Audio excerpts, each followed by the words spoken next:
I didn't start looking into this because I believed in a miracle.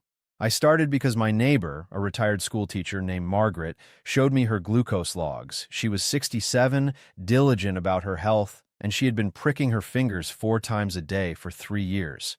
Her doctor had told her the same thing yours might have told you. Diet and exercise are the cornerstones. So she ate her chicken breasts and her salads.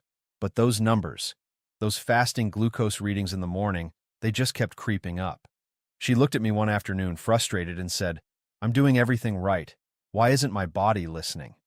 I didn't have an answer for her then, but her question sent me down a rabbit hole I didn't expect.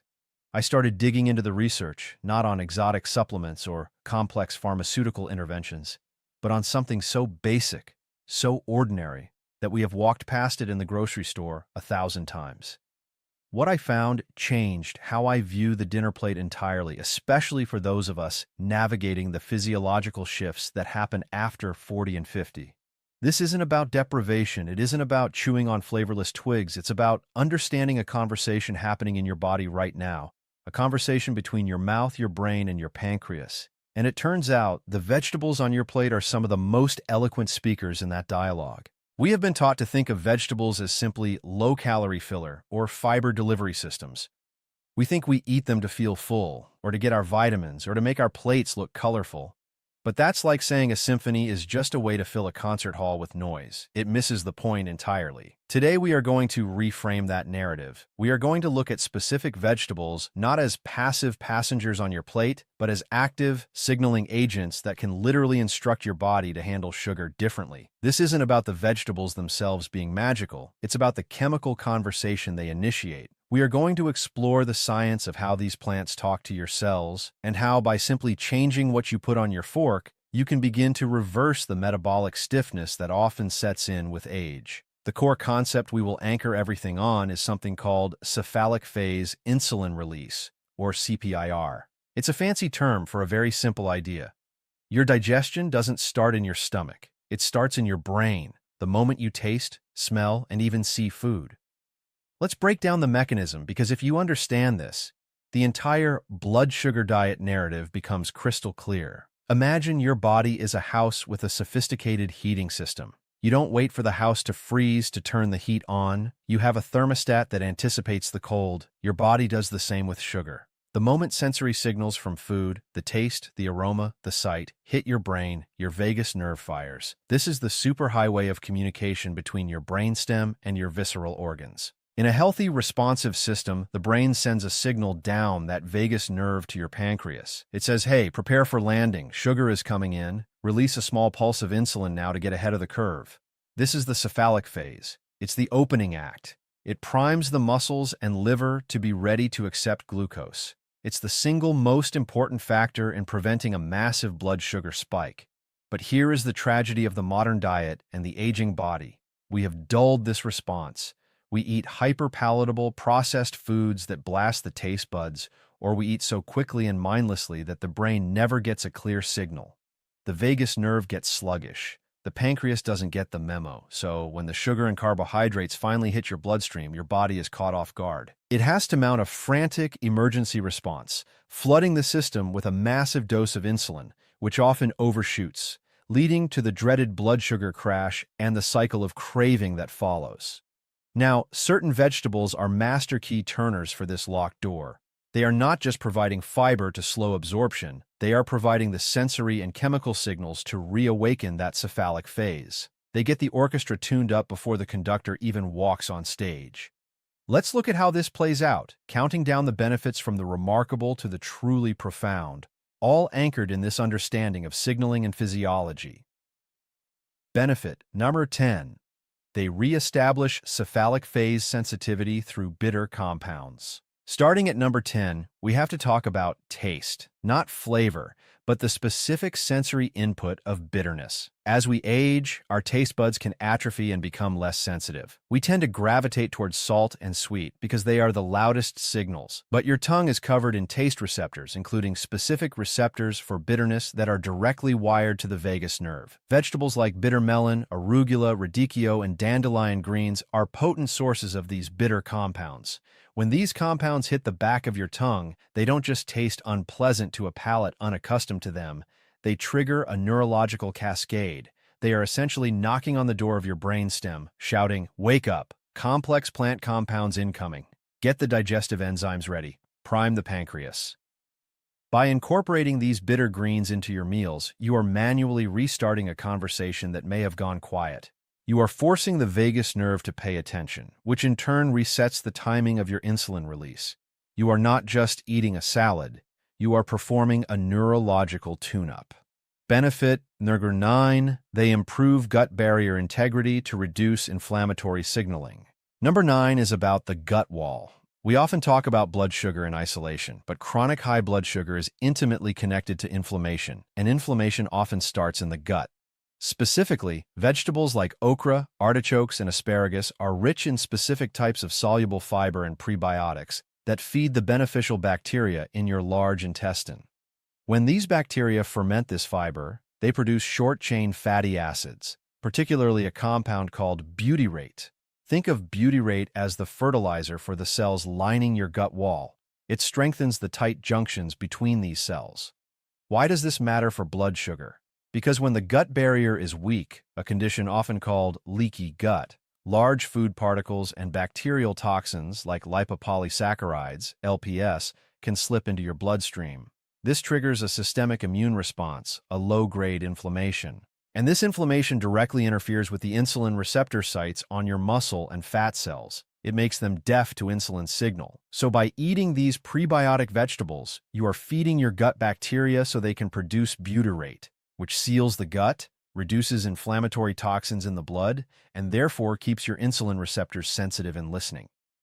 Benefit number 8, they act as alpha-glucosidase inhibitors. Moving to number 8, this is a mechanism that mimics a class of prescription diabetes drugs, but in a gentle, food-based way. Vegetables like green beans, snap peas, and summer squash contain compounds that can mildly inhibit an enzyme in your small intestine called alpha-glucosidase. This enzyme is responsible for chopping complex carbohydrates down into simple sugars so they can be absorbed. When you inhibit this enzyme, even slightly, you slow down the rate at which sugar enters your bloodstream. Imagine a toll booth on a highway. If all the toll booths are open, cars, sugar, zip through and flood the city, your blood, all at once. If you close a few booths, the cars are metered in at a steady, manageable pace. That's what these vegetables do. They don't block absorption completely, which is dangerous. They just pace it. They extend the time over which glucose enters your system, giving your pancreas a fighting chance to release insulin in a calm, measured way rather than a panicked surge. Benefit number 7. They increase insulin-independent glucose uptake in the liver. Number 7 gets us into the liver, the great metabolic regulator of the body. There is a specific class of vegetables, the brassica family, think broccoli, cauliflower, Brussels sprouts, cabbage, that contain a compound called sulforaphane. Sulforaphane has been extensively studied for its ability to activate a pathway in the liver cells known as the NRF2 pathway. This is a master switch for cellular detoxification and antioxidant production. But here's the connection to blood sugar. This pathway also helps to downregulate the liver's production of glucose. You see, one of the primary drivers of high fasting blood sugar in the morning is your liver dumping excess glucose into your bloodstream because it thinks you need energy. Sulforaphane from these vegetables signals the liver to quiet down, to stop the overnight glucose production. Furthermore, it encourages the liver to take up some glucose independently of insulin, storing it as glycogen for later use. It effectively takes the pressure off the pancreas by giving the liver a job to do and telling it to stop being a glucose faucet that runs when it shouldn't. Benefit number 6, they buffer stomach acid to prevent reactive hypoglycemia.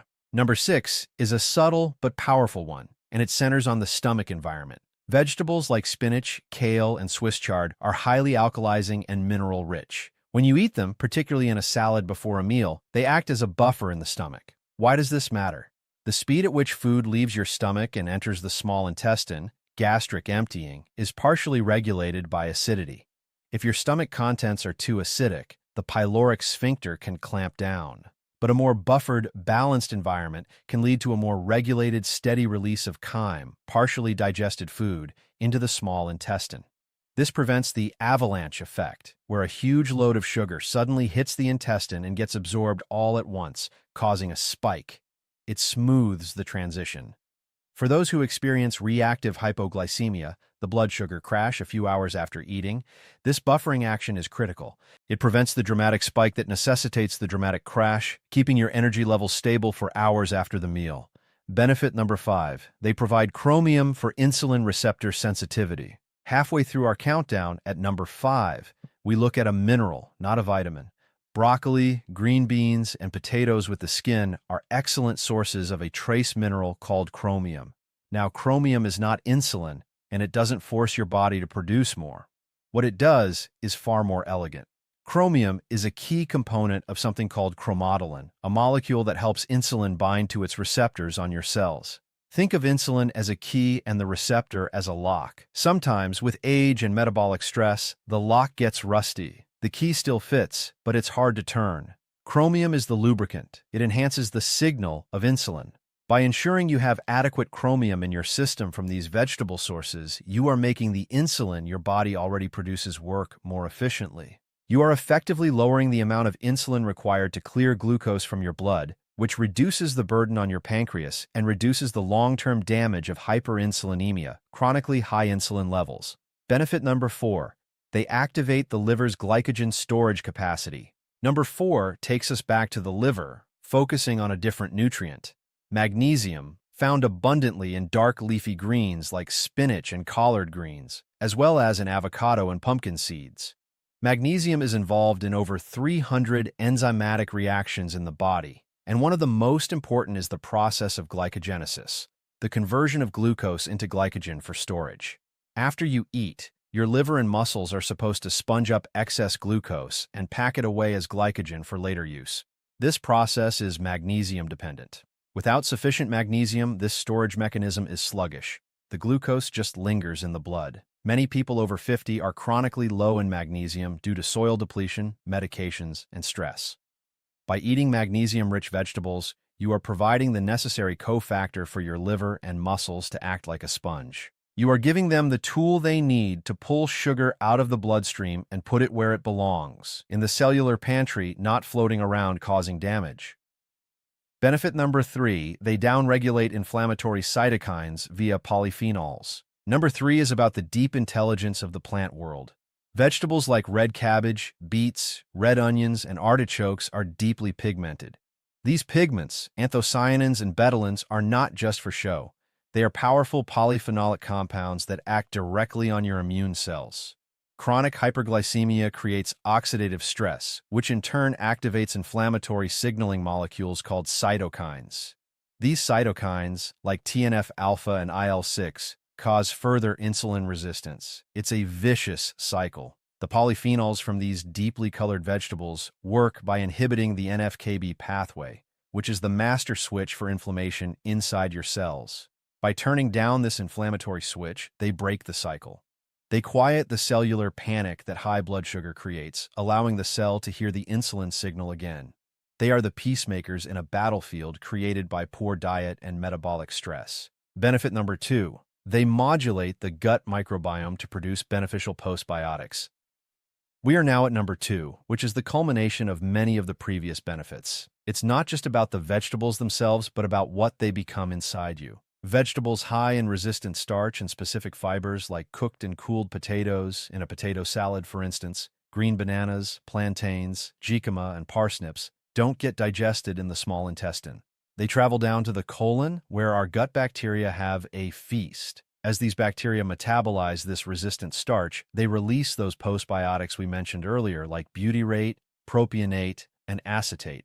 Propionate specifically travels to the liver and actually inhibits the enzymes involved in gluconeogenesis, the creation of new glucose. It acts as a direct signal from your gut bacteria to your liver saying, "Stop making sugar, we have plenty." This is the gut-brain-liver axis in action. By feeding your gut microbiome these specific vegetable fibers, you are essentially recruiting trillions of tiny allies to help manage your blood sugar around the clock, even while you sleep. Benefit number 1. They resensitize the vagus nerve to restore cephalic phase insulin release. And now we arrive at number 1, the master regulator. The the real secret that ties everything together. It's not a specific vitamin, mineral, or antioxidant. It's the act itself. It is the resensitization of the vagus nerve through the deliberate, mindful, sensory experience of eating these vegetables. Remember Margaret, my neighbor? She was eating the right things, but she had lost the conversation. She was eating mechanically, clinically. The power of vegetables like fresh, crisp bell peppers, crunchy cucumbers, snap peas that pop, and herbs like rosemary and thyme is not just in their chemical composition, it is in their texture, their aroma, their vibrancy. When you take a moment before a meal to really smell a ripe tomato, when you bite into a raw carrot and hear the crunch, when you taste the peppery bite of fresh arugula, you are generating a massive sensory input. This sensory input is the language of the vagus nerve. The research is clear. The cephalic phase insulin response is not just about what you eat, but how you eat. A distracted meal eaten in front of the television generates almost no cephalic response. Your brain never gets the signal. But a meal where you engage with the food, where the sight, smell, taste, and texture of vegetables create a symphony of sensory data, that meal triggers a robust, early insulin pulse. You are effectively reminding your nervous system how to be a good housekeeper. You are training your vagus nerve to listen again. The vegetable isn't a drug, it's a message. And by eating these specific vegetables with attention and presence, you are finally giving your body the message it has been waiting for. Prepare. Nourishment is coming. Handle it with grace. This is the philosophical climax. It reveals that the method, the mindfulness, the sensory engagement, the respect for the food matters as much as the substance. The vegetable is the messenger, but you have to be willing to hear the message. Now let's talk about how to practically apply this. This isn't about a juice cleanse or a restrictive diet, it's about integration. Practical application, how to build your signaling plate. First, aim for variety in color and texture at every meal. Don't just eat broccoli every night. On Monday, have a salad of arugula and radicchio with a lemon olive oil dressing. On Tuesday, have roasted asparagus and bell peppers. On Wednesday, have a small side of cooked and cooled potato salad with fresh herbs. You are trying to hit all the mechanisms we discussed. Bitterness for vagal tone, color for polyphenols, resistant starch for gut bacteria. Second, eat them first. Before you touch the protein or the starch on your plate, eat your vegetables. This is critical. By eating the fiber and the bitter compounds first, you are lining the gut, you are triggering the cephalic phase, and you are preparing the system for the glucose to come. It primes the pump. Make it a ritual. Vegetables first, then the rest. Third, engage your senses. Put the food on a plate. Sit down. Look at the colors. Inhale the aroma. Chew deliberately. Notice the textures. This is not a spiritual suggestion. It is a physiological requirement for vagal nerve activation. You are eating to send a signal. Make the signal loud and clear. Fourth, consider fermentation. Fermented vegetables like sauerkraut, kimchi, and pickles, naturally fermented, not vinegar-based, are potent vagal nerve stimulants and are loaded with postbiotics already formed. A small forkful of sauerkraut before a meal is like a starter pistol for your digestive system. Critical safety warnings. This is powerful information, and with power comes responsibility. You must approach this with humility. If you are on insulin or oral hypoglycemic medications like metformin, sulfonylureas, etc., increasing your intake of these vegetables can significantly lower your blood sugar. This is a good thing, but it can be too good. You risk hypoglycemia, blood sugar dropping too low. If you feel shaky, dizzy, confused, or sweaty, that is an emergency. You need to check your blood sugar and have a fast-acting carbohydrate, like juice or glucose tablets, on hand. Who should be cautious? Anyone with a history of kidney stones should be mindful of high oxalate vegetables like spinach and Swiss chard, and should ensure adequate hydration. Those with gallbladder issues or who have had their gallbladder removed may find it difficult to digest large quantities of high-fat vegetables like avocados or olives initially. Start slowly. Also, if you have a diagnosed thyroid condition, particularly hypothyroidism, consuming massive amounts of raw, cruciferous vegetables like kale and cabbage daily could interfere with thyroid function, though cooking them largely neutralizes this effect. As always, moderation and cooking are your friends. Engagement closing. So here is my question for you, and I really want you to think about it. What is the most unusual vegetable you have ever eaten, and did you notice how it made you feel afterward? Share that in the comments below. Your experience might be exactly the story someone else needs to read. If you found this conversation valuable, if it changed the way you see the produce section, please subscribe. We are building a community here based on real science and real empowerment, not hype and fear. We are learning to work with our bodies, not against them. And remember this as you go about your week. You are not just a passive vessel waiting for disease to strike. You are an active participant in your own physiology. Every meal is a chance to send a signal. Every bite is a conversation with your cells. Choose your words wisely. Choose vegetables that speak the language of health. Your body is listening, and it wants to answer you. It has just been waiting for you to speak clearly.